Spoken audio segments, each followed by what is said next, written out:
안녕하세요. 네, 안녕하세요. 또 뵙습니다. 네, 반갑습니다. 저희 시청자분들께서 선생님의 그런 미모 그리고 말씀하시는 거를 너무 열광하시더라고요. 도대체 이분은 누구냐? 그동안 왜 우리 김유한 이야기에 출연을 안 했냐?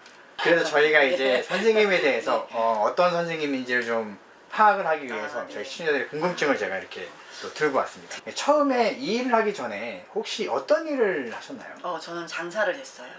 그러니까 어릴 때부터 음식하는 걸 되게 좋아했었어요. 그래서 저는 어릴 때 꿈이 20살이 되면 한정식집 사장님 되고 싶다는 꿈이 어릴 때부터 있었어요. 그 꿈을 이루긴 이뤘었어요. 그래서 장사를 저는 했어요, 오래. 예. 그래서 직장을 다녀본 적은 없고 장사를 했어요. 장사를 보통 하면 계속 할 텐데 어떻게 무당의 길을 걷게 되셨나요? 저는 참 특이 케이스예요. 저는 점을 한 번도 본 적이 사실은 없어요. 장사를 하면서 오랜 세월 제가 할아버지 오기 전까지 점을 본 적이 없고 무덤집을 가본 적이 없어요. 근데 제가 이제 장사를 하면서 좀 슬픈 얘기가 있어요. 그 이유 때문에 저 친구로 인해서 이제 소개를 받고 점을 보러 갔는데 점을 보러 갔는데 이렇게 거실에서 어떤 이제 남자분이 앉아 계시더라고요. 근데 저를 보자마자 당신 올해 죽습니다 라는 말을 저한테 딱 내뱉는 거예요. 근데 제가 너무 기분이 나빴어요. 저 사람이 뭔데 나한테 그런 말을 하지? 제가 대놓고 얘기했어. 당신이 뭔데 저한테 그런 말 하십니까? 그랬더니 그 사람이 웃고 마시더라고요. 근데 그분이 지금 저의 스승님이세요. 그때는 그분이 이제 저는 이제 신을 모시고 있는 분인지를 몰랐죠. 근데 그분이 저를 쳐다보는 눈빛이 너무 뭐라 그럴까, 저 말이 괜히 진심이라는 생각이 들었어요. 갑자기. 그래서 제가 이제 다시 한번 물어봤죠. 제가 진짜 죽습니까?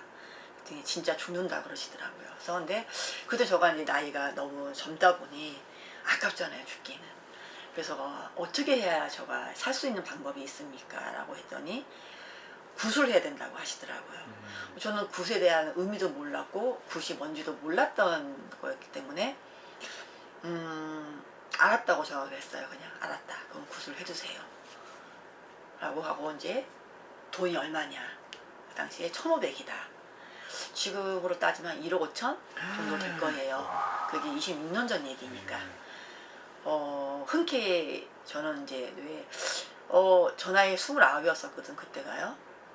저는 29이 사실 죽고 싶지는 않았어요. 꿈도 많았고 욕심도 많았고 하고 싶은 것도 되게 많았었고 또 결혼도 하고 싶었고 또 아이도 많이 낳고 싶었고 사실은 그런 꿈이 있었기 때문에 저 사람이 사기꾼이라고 해도 내가 그걸 하면 내 생각에 내가 조금 더 살지 수 있지 않을까? 라는 생각에, 그러니까 그분의 말이 통해서가 아니라 내가 그냥 내 느낌대로 갔어요. 저 느낌대로. 내가 저분이 사기꾼이라고 해도, 내가 사기를 당한다고 해도 내 느낌으로는 내가 이거를 하면 좀 더 살지 않을까 생각을 해서 저는 굿을 했어요. 했는데 그 굿이 신굿이 됐어요. 근데 그분이 그때 하시는 말씀이 아무것도 모르는 사람이 와서 신굿을 하라기에는 너무 이 설명이 너무 많으니 제가 이해를 못할 것 같아서 그냥 너 죽으니 굿을 해라고 거짓말 했다고 하시더라고요. 그래서 저는 이제 제가 살기 위한 굿을 하는 줄 알았는데 그게 사실은 신굿이었던 거예요. 그래서 이제 신굿을 하게 된 거죠. 네네. 그러면 선생님 같은 케이스는 뭐 신병이나 이런 게 전혀 없었던 거예요? 저는 많이 아팠어요. 어렸을 때부터. 아기 때부터 저는 태어나자마자 숨을 안 쉬어서 엄마가 밀어놓은 상태였는데 3일 만에 숨을 쉬었대요. 3일 만에 숨을 쉬어서 태어나서 저 나이가 이제 1살 어리게 돼 있어요. 호족보다는. 그래서 어머니는 알고 계셨대요. 저가 이제 집안의 둘째인데 저를 낳자마자 어머니는 아셨다고 하더라고요. 쟤는 할아버지를 모셔야 되는 아이구나 했는데 엄마는 그게 싫어서 차라리 죽는 게 낫다 하고 밀어놨었다고 하시더라고요. 근데 3일 만에 숨을 쉬었다고 하시더라고요. 그래서 지금 이렇게 살아있는 거죠. 근데 많이 아팠어요. 근데 변명이 없었어요. 맨날 아팠어요. 맨날 토하고 피를 토하고 어지러워서 맨날 쓰러지고. 근데 그게 이제 어머니는 알고 계셨는데 저한테 얘기는 안 하신 거죠. 그래서 많이 아팠던 기억이 되게 많아요. 저는 지금도 아프고. 그러면 지금 이제 무속인지 26년 전에 받으시고 진행이 되는 건데 이 무당이 된 거를 가족이나 지인들은 좀 어떻게 받아들이는 거예요? 처음에는 숨겼어요. 엄마가 너무 무서워서, 저희 엄마가 너무 무서워서 숨기고 3년 만에 얘기를 했어요. 처음에는 저희 언니한테 먼저 얘기를 하고 나중에 엄마한테 얘기를 했는데 엄마가 의외로 아무 말씀은 안 하시더라고요. 그리고 신당을 와서 절을 3번 하고는 하시는 말씀이 나는 2번 다신 여기는 오질 않을 거라고 하시더라고요. 하시는 말씀이 당신들이 내 자식을 이렇게 만들어 놨으니 당신들이 책임을 져라. 이젠 내 딸이 아니다. 그래서 저는 오늘이 처음이자 마지막이 될 거라고 어머니가 그 후로는 한 번도 오신 적은 없어요. 좀 냉정하시죠. 예, 사실 저희 어머니가 신을 모셔야 될 분이거든요. 근데 어머니가 거부를 하셔서 저가 신이 왔는데 어머니는 자기 딸이 무당이라는 그렇게 하는 게 싫으신 것 같아요. 근데 지금은 싫다 좋다 말씀을 하시는 게 아니고 열심히 잘 했으면 좋겠다. 근데 신당 가지는 않을 거라고 말씀을 하세요. 근데 저도 오라 소리는 안 해요. 어머니 뭐 고집이 있고 또 어머니 생각이 있다 보니까 그냥 좀 그렇게 조용히 잘 지금 가고 있습니다. 선생님을 딱 봤을 때 한 번에 오래 죽는다라고 말씀하신 그 스승님이 계시잖아요. 네.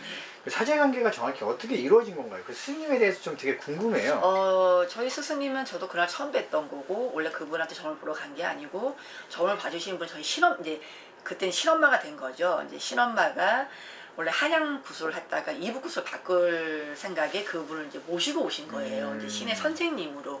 근데 그때 저가 이제 그 집을 방문을 해서 우연치 않게 이제 그렇게 신의 이제 선생님이 됐는데 그분은 이북굿에서 이름만 대면 아주 유명하신 분이에요. 나라굿도 엄청 많이 하셨고 또 이제 세계적으로 나가서 굿도 많이 하신 양반이시고 그리고 이제 뭐 이렇게 대학생들한테 이제 뭐 장구 이런 것도 엄청나게 전파하신 분이고 좀 되게 유명하신 분이십니다. 우리가 김금화 선생님이라고 알고 계시죠?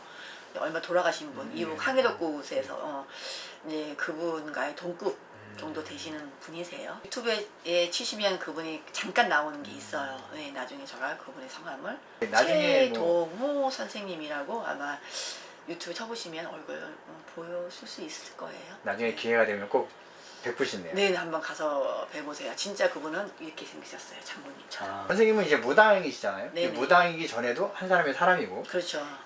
선생님의 그 하루 일과가 어떻게 되나요? 저는 하루에 일과가 5시에 일어나서 신당에 와서 옥수를 수리고 기도를 해요. 여기 이제 빌어줄 사람들 기도를 해요. 기도를 하고 1시간 기도를 하고 다시 집으로 가서 이제 아이들 케어를 해요.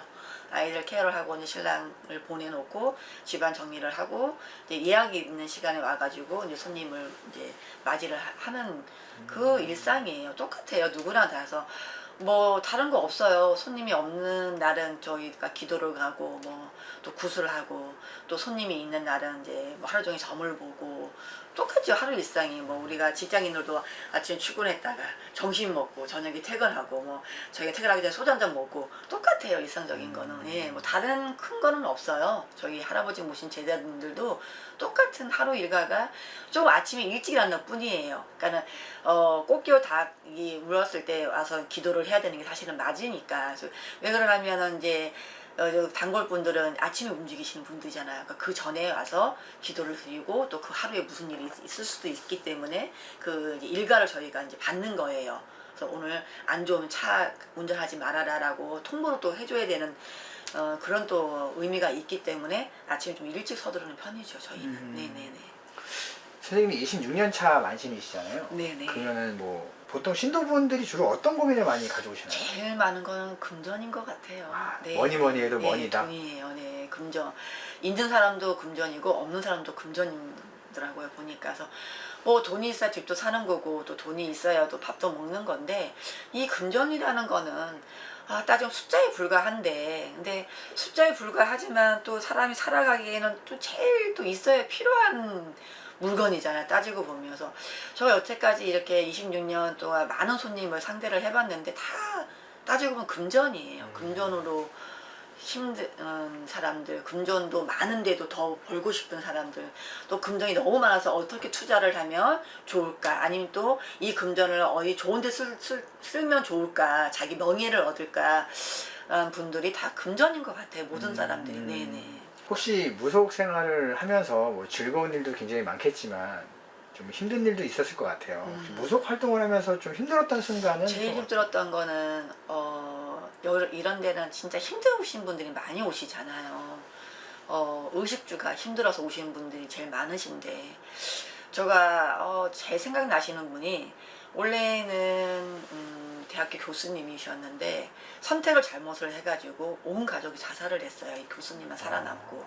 그래서 이 교수님이 그 죄책감으로 서울역에서 노숙자 생활을 하시는 분인데, 이제 우연치 않게 저랑 어떻게 인연돼서 저한테 방문을 하셨는데, 저는 그 분이 자기 죄책감을 좀 털어버리고 살아도 된다고 생각하셨는데, 그분은 그 굴레에서 벗어나지를 않으시려고 해요. 근데 내가 그분에서 기도를 엄청 해드렸거든요. 저 그분을 봤을 때 그분이 자기가 같이 가실 것 같더라고, 가족한테 저승을. 그 생각이 너무 들었어요. 내가 그 말씀을 해드렸어요. 살아서 죄를 갚아라. 내가 교수님 죽어서 갚으려고 하지 마세요. 분명히 내가 이 말씀 들은 이유가 있을 거라고 하셨는데, 저는 그분을 보내놓고 너무 좀 마음이 안 좋았어요. 그래서 그분을 위해서 진짜 엄청 기도를 했는데 그분이 진짜 저승을 가셨어요. 그때 사실 되게 힘들었었어요. 예, 그런 분들. 그런 분들을 위해서 제가 그냥 뭐를 바래서 기도를 하는 게 아니고, 사람 생명은 되게 중요하잖아요. 그러니까 사람은 내가 의식주가 없어질 때 제일 죽고 싶은 생각이 제일 많이 들어요. 근데 그럴 때가 있고 또 좋을 때도 생기잖아요. 근데 조금만 버티고 힘을 내시면 분명히 좋은 세상은 오는데, 그거를 못 버티시고 가시는 분들, 그렇게 기도를 했는데도 안 됐을 때가 사실은 되게 힘들었었어요. 예, 그런 분들 때문에. 무속인에 대한 일반인이 가장 오해하는 점이 어떤 거라고 생각하세요? 그냥 뭐라 그럴까, 쉽게 하면 사기꾼? 저 사람은 신기도 없는데, 신도 없는 것 같은데 왜 이렇게 이런 말을 하지? 저런 말을 하지? 라는 행위? 그리고 신은 귀신인데 왜 귀신을 떼어내라고 하지? 저희한테 왜 그런 구슬을 하라고 하지? 이렇게 선입관을 많이 보시는 것 같더라고요. 그래서 신은 사실 귀신은 아니거든요. 우리가 귀신이라는 의미는, 신도 사실 귀신은 귀신이에요. 내 조사님이 돌아가셔서 그만큼 업타를 해가지고 공부를 하셔서 신이 되신 건데, 근데 우리가 귀신을 떼어내라는 거는 나한테 해코지하는 그런 악을 떼어내라는 건데, 왜 자기가 귀신을 모시고 있으면서 귀신을 떼어내라고 하지? 이런 그런 선입관, 그런 오해. 예. 그런 손님이 오면 그 선생님만의 특유의 무슨 돌리는 방법이 있으신가요? 저는 말씀을 드리죠. 저희가 그렇죠. 귀신입니다. 내 조상님 돌아오셔서 여기 앉아 계신 게 귀신은 귀신인데, 귀신이라는 의미는 사람이라는 게 생각하기 나름이다. 그래서 우리 여기 제갓집님이 나한테 점을 보고 내가 귀신을 떼어내라고 했을 때는, 나한테 항상 뭔가가 내가 뭘 했을 때 나한테 악의가 되고 해가 되는 뭔가의 그런 기운이 강하기 때문에 그런 거를 떼어내라고 말씀을 하는 거지, 모든 귀신이 다 나를 해하고 해치지는 않는다 라고 그 상세하게 말씀을 드려요. 거기에 대해서 아주 상세하게 점을 제가 안 보더라도 그 분이 왔을 때 이렇게 오해를 안 하고 가게끔 저는 상세하게 얘기를 해드려요. 점사돈을 안 받더라도, 저 같은 경우는. 그래서 좀 말이 많이 길어지겠죠. 거의 의미를 그분들한테 이 오해와 진실을 알려드리려면 대화밖에 없다고 생각을 해요. 어떤 행위보다는. 요즘에 뭐 영화, 굉장히 무속인 영화가 네. 많이 나오고 있는 상황인데, 맞아요. 혹시 그 영화에 나오는 그 무속 행위가 실제 무속 행위랑 얼마나 비슷한가요? 저는 뭐 다들 보기 나름이겠죠. 또 이 굿도 천차만별이잖아요. 뭐 서울굿, 전라도굿, 강원도굿, 뭐 이북굿 다 틀린데, 저는 그냥 거기에 한 역할의 배우가 신이랑 공감하는 거, 공감하는 거는 좀 많이 비슷하다고 생각을 해요. 뭐 구술하는 행위는 또 오버액션을 해줘야지 우리가 보는 시청자들이 아 이렇구나 하는 거겠지만은 뭐 그런 굿도 있을 수도 있겠지만은 이 어떠한 배우가 힘과 소통을 하고 공감하는 행위를 보면 저희 좀 비슷하게 많이 묘사를 하고 있구나 생각이 들어요. 예. 알겠습니다. 뭐 궁금한 게 너무 많지만 네네. 시간 관계상 제가 좀 한 가지만 더 물어볼게요. 선생님한테 무속이란 네. 어떤 의미인가요? 저한테는 무속이란 그냥 세상에 살아가는 힘인 것 같아요. 살아가는 힘. 저는 무속은 따지고 보면 누구한테는 무서운 존재가 될 수도 있고 누구한테는 편한 존재가 될 수가 있는데 내가 바라보는 무속은 살아가는 힘? 우리 희노애락이 아닐까 싶어요. 사실은. 예. 여기 와서 잘 되시는 분들은 희노애락을 느끼실 거고 또 여기 와서 못 되시는 분들은 또 힘든 절명을 느낄 수도 있을 것이고 그래서 저는 이 무속은 힘은 그냥 인간의 살아가는 희노애락이 아닐까 싶어요. 저한테는. 예. 알겠습니다. 네. 오늘 저하고 인터뷰 좀 진행을 했는데 네네. 어떠셨어요? 뭐 많이 긴장도 되고요. 또 이런 것도 처음 해보니까 많이 긴장도 되고 또 뭐 저가 드리는 말씀이 뭐 유튜브 시청자님한테 얼마나 큰 도움이 되는지는 모르겠지만은 조그만 도움이 될 수 있으면 저는 좀 좋겠습니다. 또 그 조그만 말에 희망을 좀 많이 갖는 뭐 그런 무속인이 좀 되도록 또 노력을 하겠습니다. 네. 알겠습니다. 마지막으로 저희 시청자분들한테 좋은 말씀 한번 더 부탁드리겠습니다. 뭐 사람이라는 게 살면서 항상 뭐 좋을 때 있고 힘들 때 있잖아요. 그래서 인간은 조물주가 인간을 만들어 놓을 때는 한 번은 그 사람이 크게 성공할 수 있는 기운을 빛을 준다고 저는 알고 있거든요. 그렇게 또 공부를 해왔고 그래서 저희 힘든 이 세상을 좀 꼭 뭐 종교에만 매달리라는 얘기는 아니에요. 그래서 힘들 때 원래 종교적인 거가 더 이렇게 사람들이 의지를 하게 돼 있잖아요. 그래서 그 종교에 의지를 하지 말고 종교에 의지하게 되면 뭐 목사님과 뭐 절에 가면은 뭐 스님과 저희 무당집에 보면은 무속인가 많이 소통을 해서 마음에 이렇게 병을 치료할 수 있는 것도 따지고 보면은 이 힘든 세월을 지금 을사년을 잘 가지 않을까 싶어요. 그래서 내가 말씀드리고 싶으면 내 의지가 딱 중심에 서 있으면은 좀 이 힘든 세상도 잘 넘어가지 않을까 싶습니다. 그래서 다들 힘내셨으면 좋겠습니다. 네. 알겠습니다. 마지막으로 저희 화면 보고 네. 저희 시청자한테 화이팅 한번 크게 화이팅입니다. 을사년 대박 나세요. 감사합니다, 선생님. 네.